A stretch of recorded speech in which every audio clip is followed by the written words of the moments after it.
तर देशातील सर्वात उंच शिवरायांचा अश्वारूढ पुतळा हा संभाजीनगरच्या क्रांती चौकात 2022 मध्ये उभारण्यात आला होता।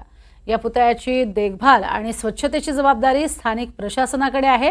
मात्र असं असूनही या पुतळा परिसरामध्ये मोठ्या प्रमाणात शेवाळ पाहायला मिळते।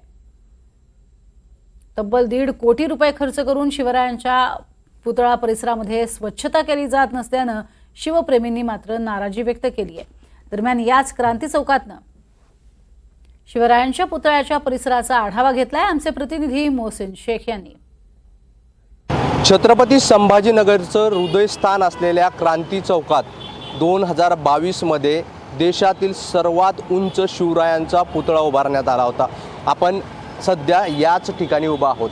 मात्र गेल्या काही दिवसांपासून या पुतळ्या परिसराची स्वच्छता झाली नाही आहे का असा प्रश्न या निमित्ताने उपस्थित होतो। त्याचं कारण म्हणजे जो पुतळा उभारण्यात आला आहे त्याच्या खाली जो चौतारा बांधण्यात आला होता त्यातून कारंजे जे आहे तर तयार करण्यात आले होते आणि हा जो पाणी या ठिकाणी वाहतोय त्यामुळे मोठ्या प्रमाणात शेवाळ या ठिकाणी आपल्याला पाहायला मिळतोय। आपण जर बघितलं तर या ठिकाणी आतमध्ये पण या भीतीवर देखील आपल्याला शेवाळ जे आहे तर पाहायला मिळतंय। या सगळ्याची स्वच्छतेची जबाबदारी स्थानिक प्रशासनाकडे आहे।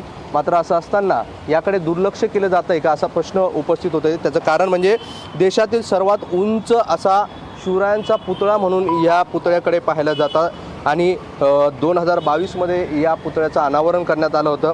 तब्बल 8 फूट रुंद आणि 21 फूट उंच अशी ही मोठी जो पुतळा जो आहे तर अश्वारूढ हा पुतळा जो आहे तर तयार करण्यात आला होता। तब्बल 150 कोटी रुपये यासाठी खर्च करण्यात आले होते। मात्र आता या ठिकाणी स्वच्छतेचं जे आहे तर याकडे दुर्लक्ष होतंय का असा प्रश्न उपस्थित होतोय। हा जो पुतळा आहे देशातील सर्वात उंच पुतळा समजला जातो। त्यामुळे संभाजीनगरसह मराठवाड्यातील आणि इतर जिल्ह्यातील शिवप्रेमी या ठिकाणी येत असतात। मात्र आपण जर बघितलं तर जे कारंजे वाहत आहेत त्या ठिकाणी मोठ्या प्रमाणात शेवाळ तयार झालेला आहे। आता याकडे प्रशासन लक्ष देणार का आणि त्याची स्वच्छता केली जाणार का हे पाहणं महत्त्वाचं असणार आहे। मात्र या सगळ्या प्रकारामुळे आता शिवप्रेमींमध्ये मात्र नाराजी पाहायला मिळते। व्हिडिओ जर्नलिस्ट कपिल जाधवसह मोहसिन शेख, NDTV, छत्रपती संभाजीनगर।